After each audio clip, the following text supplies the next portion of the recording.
Hi everyone, I hope you're well. I thought I'd put a video together just to give you some idea how to train for a 50-mile ultra.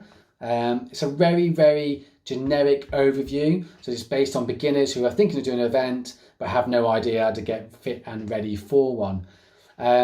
I know there's plans out there on Google that you can download. I know some coaches might take you on a different route than I would do. That's absolutely fine. If they work for you, don't change anything. Keep it the same. Massive thumbs up for me. But like I said, I hope this video helps some of you out there.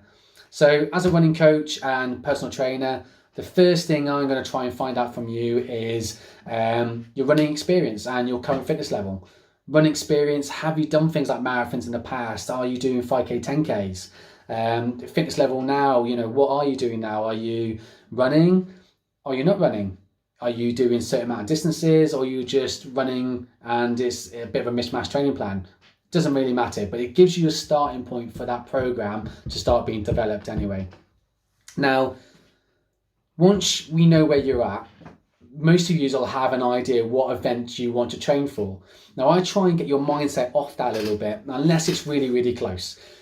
What I like to try and get all my runners up to is something I call base fitness. Now, base fitness is what I class as an experienced ultra runner is going into an off season and they're just trying to maintain their fitness before their race season starts again.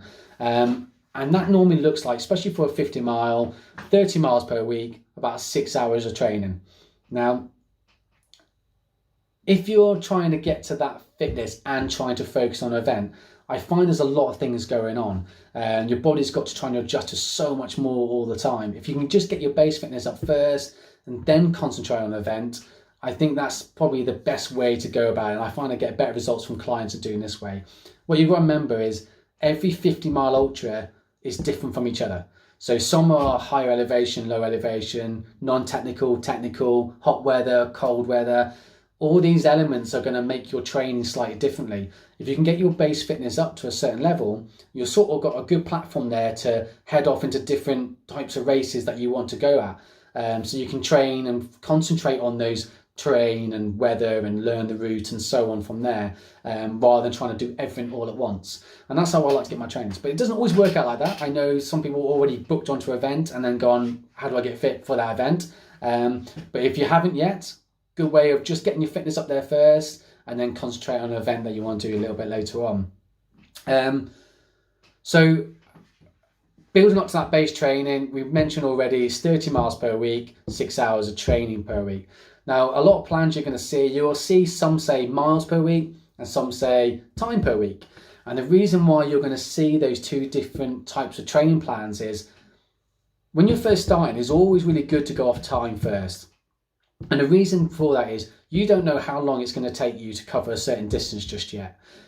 When you've been running for a while, you'll know that 10 miles might take you an hour and 30, for example. And then you can basically base that on mileage, because in the background, you'll know if I did this certain mileage, I'm going to be doing about 6 hours of training per week. When you're a beginner, you don't know that yet. So if I sent you on a 10-mile run, you came back to me and said, Alex, yeah, I've done my mileage, I've been fantastic. I did it in 9 hours. Already you've done so much hours in training just to try and complete one event or one training run, and I think that's just a bit too much for the body to take. So do time first, and then we can look at mileage once your program has been developed and we know what you can do in a certain amount of time frame. All my plans, I like to do 4-week training blocks. So what I mean by that is you do 4 weeks, so 3 weeks of it is got some goals set in, and you're increasing those mileage or time per week by about 20 minutes to a mile, building up to that base fitness that we talked about. And then you've got 1 week there, which is all about recovery. And that recovery is all about reducing your mileage. You might go and do something else like cycling, you might go swimming, you might play a completely different sport, or you might just completely relax and let your body recover from the training plan that you just did. Then your next training plan, you're then reviewing what you did on the previous one and going, actually, I found that quite comfortable. I was getting used to it. I'm going to start keep on increasing. Or, that last training program was so hard. It beat me up. I was knackered. I'm going to reduce my training a little bit on my next plan to cope with it. Or you're going to keep it the same. And there's nothing wrong with that. You've got to remember, you're going back to your Couch to 5K stuff. You increased your time that you were running for. If there was a week where you couldn't quite finish it, you stuck to that week, you repeated that week. And that's the same sort of thing when it comes to your training plans for marathons, ultra marathons, and so on. So yeah, keep that sort of same principle the same.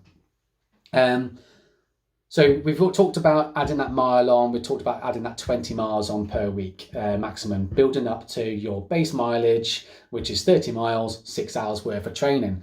How many runs per week should I do is probably your next question. Now, that's a personal one for you. It's working out your work-life balance and what works. I try and recommend 5 runs, one of those being your long run and the other one's just being smaller runs.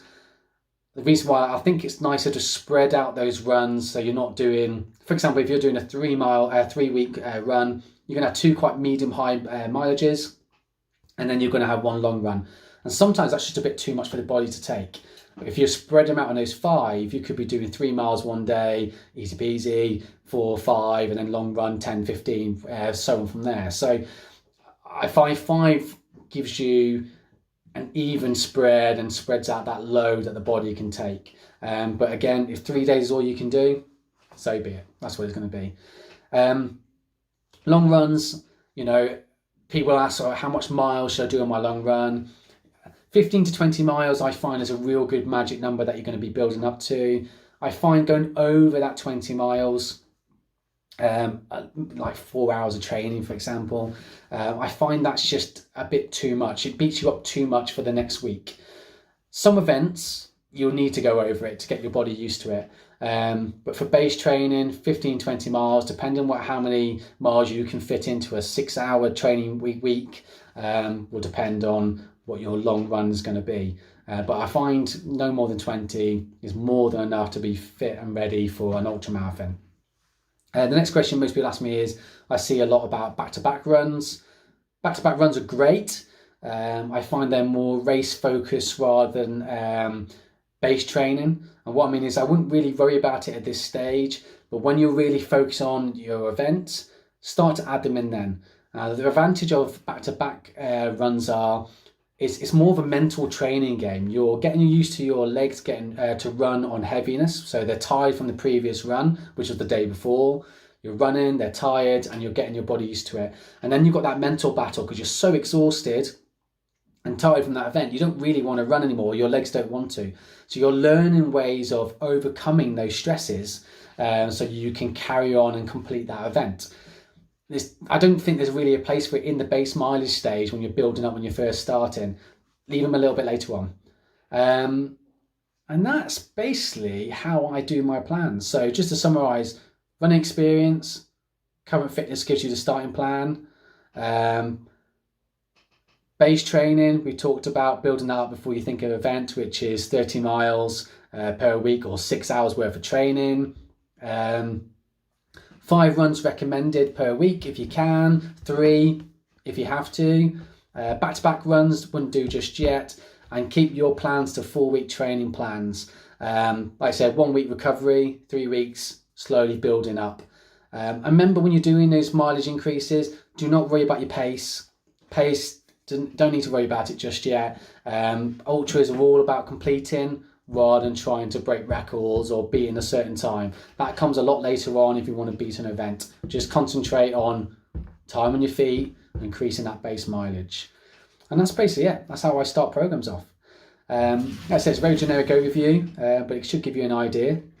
Hopefully what I'm going to do from here is do future videos of GB Ultra races, individual ones. So I'm going to imagine that I've got someone up to base fitness, and then I'm going to start training that individual for a certain race for each one and how I would get them to complete an event. But like I said, someone's at base fitness at this stage and then training specific to that race that they want to do.